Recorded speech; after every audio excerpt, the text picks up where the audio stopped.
The eagerly anticipated album from Sean Burke is here, Conscientious Hip Hop, or Conscientiousness Hip Hop. Yes, that's the title. And it's a poetic description of how Sean sees himself in the African diaspora and introduces the motivation behind this revolutionary album. And Sean is here with us this morning. Sean, a very good morning to you. Morning, Atemba. This fourth album under Morphous Music, and of course an independent label. How would you describe it? Conscientiousness Hip Hop. It's actually consciousness. Oh, consciousness. Yeah, okay. It's consciousness. My apologies there, wrongly spelt. Yeah, it's definitely a new twist on where my career is going, because I've actually traced back the roots of what got me into music in the first place. And it was artists like the Bob Marleys, the Peter Toshes, Public Enemy, the American rap group, the early work of Mzwaki Mbule, where the message was more important than just the music. Just the music. Yeah. And so I've actually gone back now and rediscovered why I got into the music business. And you've obviously interpreted that in the music. And in what way is it coming out? You see, hip-hop music is essentially about me, I. It's always the first person. It's always about the ladies I have, the car I'm driving, the party I'm going to. Whereas I've taken a new twist on it, where I'm talking about issues in society.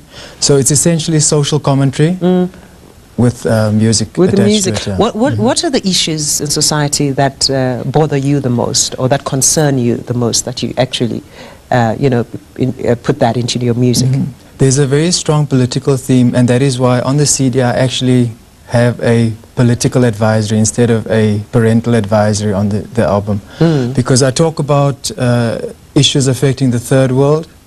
There's a letter to the president, an open letter to the president, talking about land reform. I talk about this rampant consumerism that is pervading in society. I talk about the abuse of drugs. But essentially there's a very strong political message. I talk about what it means to be black in society, the negative connotations attached to being black in society. So all of those issues, they are all essentially my personal views that I'm expressing, on this album. Now, for the market that you're obviously targeting, do you think they're ready to listen to serious messages like that? I think so. There are millions of songs about love and about relationships. I don't want to be in that market. With my first 3 albums, that is where I was going. I was doing radio-friendly songs. But I feel that there is a very urgent need where you talk about love, and not just about love for a woman, or but love of humanity. Love of humanity. And getting that sense of Ubuntu back that we are so sadly lacking in society. Now let's talk about the fact that Morphous Music is an independent label, and just talking about just the industry and how independent labels actually strive, because from what I understand, that you do everything yourself, even just the shooting of the videos yourself. And how difficult is that in this industry? It's very time consuming, and it's very difficult, because if you are not signed up with one of the big labels, it's very, very difficult for you to get your music played on radio, to even just get normal playlisting. You'll get songs playlisted here and there. I don't have a problem with my music videos playing on television. That seems to be a very strange situation, where my music videos play on TV, but I get very limited radio airplay.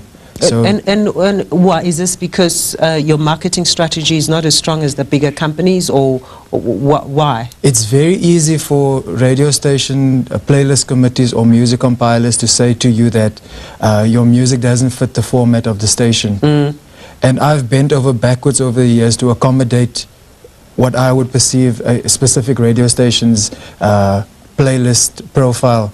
I've tried to accommodate them, but it seems that it's just always an uphill battle. So how do you get your fans then to get your CDs or even hear your music? I am going very broad-based in terms of the internet. I'm making my music available on the internet. And in that way, I'm trying to get a bigger audience, even on a global scale as well. And your market is it the youth of South Africa? It's the youth, but I'm also not, it's going for people who are more intellectual.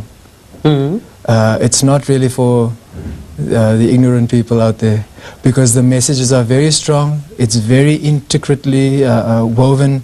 The messages, it's thought-provoking, and if you're on the other side of the spectrum, it won't go down so well. And then do you get a chance to do any performances?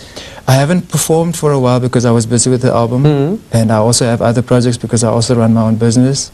So I haven't performed for a while, but I will definitely have to start performing again with this new album. Okay, well, we guess we look forward to that performance, and all the best with the album. Thank you. And we hope that those who are conscious of social issues will get to listen to the album and buy it as well.